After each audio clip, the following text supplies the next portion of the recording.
अब उहाँले सबै साथीभाइ इष्टमित्रहरूलाई बोलाएर मेयरज्यू आफै आउनुभएछ आफै आउनुभयो मेयर साहब आफै आउनुभयो मलाई धेरै खुसी लागेको छ मेयर साहेबले के कारणले अब उहाँले भोटमा उठ्दाखेरि मलाई हामी सबै जनता भएर मेयर साहबलाई चाहिँ हामीले जय जय मनाएर जिताएर चाहिँ जय मनाएर बोकेर हामीले नचाएर हिँडाउनुपर्छ।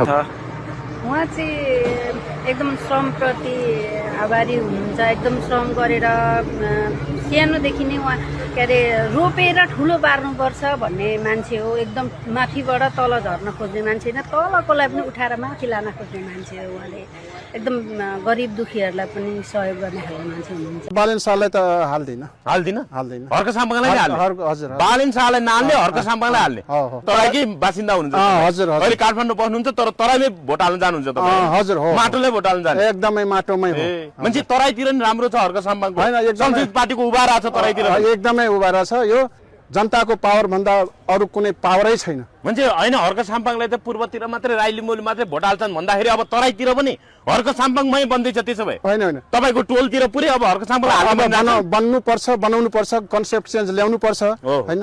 आफ्नो गाउँ आफै बनाउनु पर्छ, आफ्नो घर आफै सजाउनु पर्छ। नेताहरूले अब गर्न सकेनन्। अब हर्क साम्पाबाट आछ, अब हर्क साम्पालाई एकचोटि हेरौँ भन्ने तपाईँको चाहना छ। एकदमै चाहना सबैको निष्कर्ष त्यही हो। तपाईँ मेरो निष्कर्ष त्यही नै हो। हर्कवाद अब जिन्दाबाद हैन। जय माटो, जय देश, जय मातृभूमि। र यस अर्थमा हर्क साम्पाङको जुन मुभमेन्ट छ नि, श्रम संस्कृति पार्टी भनेर उहाँले नाम दिनुभयो नि, श्रम गर। उहाँले यो कुरा बुझेर नबुझेर, यो पाटो त उहाँले बुझ्नु भएको त नहोला, तर त्यसको मेसेज द्याट्स राइट।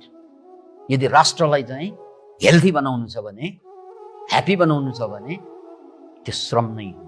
के भन्नुहुन्छ बाजे? साङपाङले विजय गर्नको लागि हामी तत्पर छौँ। हजुर। अनि साङपाङले एकदमसितले नयाँ कीर्तिमान राख्ने, देशमा विकास गर्ने, भ्रष्टाचार निर्मूल गर्ने आदि इत्यादि काम गर्नुहुन्छ भन्ने हामीलाई विश्वास छ। हजुर। तपाईँको हिसाबमा हर्क साम्पाङ देशको लागि एकदम इमान्दार मान्छे हो। हेर्नुहोस्, उहाँले जुन कसरी चाहिँ इमान्दार भयो भने उहाँले जुन काम गरेको छ नि झलानमा, अरू मेयरले 15 वर्ष गरेको काम गर्न नसक्ने काम उसले 5 वर्षमा गरेर देखायो। हजुर 5 वर्ष नि भएको छैन, 3 वर्ष। त ऊ इमान्दारीसँग गरेको छ नि। अरूले त खाली बुझ्नु बजेट खाने बस भइगयो। हजुर। ठग्ने, ढाँट्ने, मान्छेलाई दुखाउने खायो, त्यही हो, अरू केही होइन। त्यहाँभन्दा अरू त उसले केही गर्दै गरेन। हजुर। ठिक छ, राम्रो गरौँ, पार्टी खोल्यो, राम्रो गरौँ। ल यसपालि आगामी बधाई दिएको आशीर्वाद। अहिले पछिल्लो समयमा क्या यो नयाँमा पनि रवि लामिछाने, बालेन शाह, कुलमान एकतिर, हर्क साम्पाङ एकतिर, यिनीहरू दुईजनाको दुश्मनी खुबै छ अहिले। यसलाई कसरी हेर्नु तपाईँले? फेरि हर्क निस्वार्थबाट हिँडिरहेछ भाइ। अब कुलमान पनि एमसिसीको बारबडाको हो। अब ऊ हाम्रो बालेनको त कुरै नलिउँ। रवि पनि अमेरिकाबाट आएर यहाँ आएर सबै गरेको त्यसले हो भनेपछि Harka Sampang one man army छ।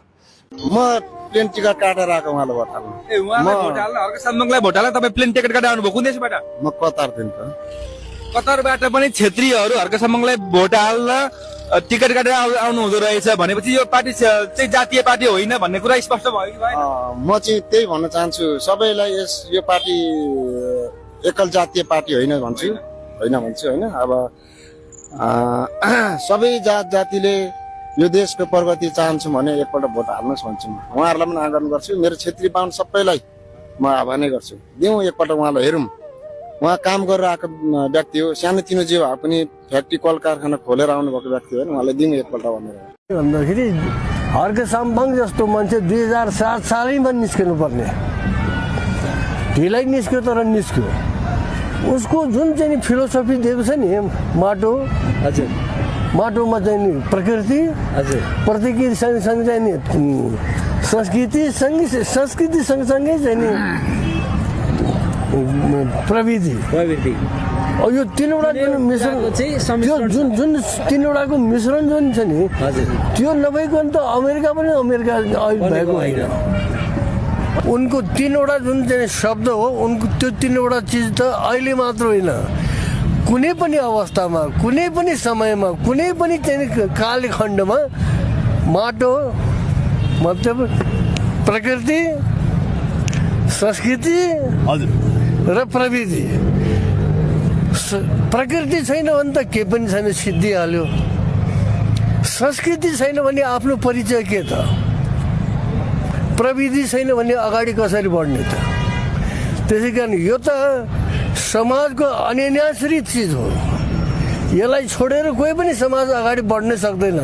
यस्तो मिठो किसिमको चाहिँ सिद्धान्त लिएर आउन सक्ने मान्छेलाई मुलुकको आवश्यकता अनुसार चाहिँ अगाडि बढाउनु पर्ने सारा मुलुकको मान्छेहरूको चाहिँ मुलुकको नागरिकहरूको, मुलुकलाई माया गर्ने मान्छेहरूको कर्तव्य बन्छ। त्यो आइडियोलोजी जुन छन् हर्क साम्पाङको, त्यसलाई नकारेर चाहिँ कुनै पनि व्यक्ति, नेपालको कुनै पनि व्यक्ति, कुनै पनि नागरिक चाहिँ अगाडि बढ्न सक्दैन। त्यसै कारण म त उनलाई आशीर्वाद होइन चाहिँ उनलाई उनको जय होस् भन्छु। पहिला त माटोको विषय हो, चुनाव चिन्ह पनि माटो छ र यो देशमा हर्क साम्पाङले मात्रै यो माटो जोगाउन सक्छन् जस्तो लाग्यो। मान्छे हिजो मैले त प्रत्यक्ष नजिकै देखेको थिएँ, फोटामा त हिजो त्यहाँ नजिकै यसो देख्दाखेरि एउटा सामान्य साँच्चै साम्यवादी नेता जस्तो नि हेर्दा त। जसरी त्यो काम गर्न जाँदाखेरि त्यो त्यही भेष लगाएको हुन्छ, त्यही भेषमा आएको त्यही। हर्क साम्पाङ चाहिँ एउटा साँच्चै किसिम समाजसेवी अथवा एउटा नेता हुने मान्छे हो। मेरो त्यही माटोमा पिण्ड चढाउँछन्। माटो माटो बाहेक केही नै छैन। काला पानी किन गएन? ती सबै बेच्ने भ्रष्टाचारी भन्दा बरु हाम्रै माटो चाहिँ एकदम कसले भन हर्क साम्पाङ पास्टर भनेर? तँलाई पढाउने मास्टर हो। मेरो नाम पवित्र प्याकुरेल। मास्टरै हो। किन भने हर्क साम्पाङलाई पास्टर? किन हर्क साम्पाङलाई एउटा चर्चमा गयो, कसैलाई तपाईँको एउटा चर्चको कार्यक्रममा कतै गएर चाहिँ दुईटा उसले कुरा राख्यो भने होइन, ऊ त तपाईँको सरकारी तपाईँको एउटा राजनीतिक नेतामा उठेको मान्छे हो। उसले जहाँ पनि जानुपर्छ, जे पनि कुराहरू उसले जुनसुकै ठाउँमा पुग्नुपर्छ, त्यो ठाउँमा उसले गएर समय सामग्री कुरा गर्नुपर्छ, होइन त? त्यति भन्दैमा पास्टर हुन्छ? तपाईँको एमाले, काङ्ग्रेस, माओवादीमा तपाईँको क्रिस्चियनमा गएको छैनन् त्यहाँ? ती सबैलाई निकाल पहिला, होइन? हर्क साम्पाङ पास्टर होइन, तँलाई पढाउने मास्टर हो। त्यो भएर त्यसरी भन्नुभयो। पवित्र प्याकुरेल हर्क साम्पाङलाई कसरी चिन्नु भएको छ? हर्क साम्पाङलाई तपाईँको पार्टीमा उठ्नुभन्दा अगाडिदेखि नै उसले राम्रो काम गर्दै आएको हो। म पहिलादेखि। कसलाई दिनुहुन्छ? म त माटोलाई नै दिन्छु।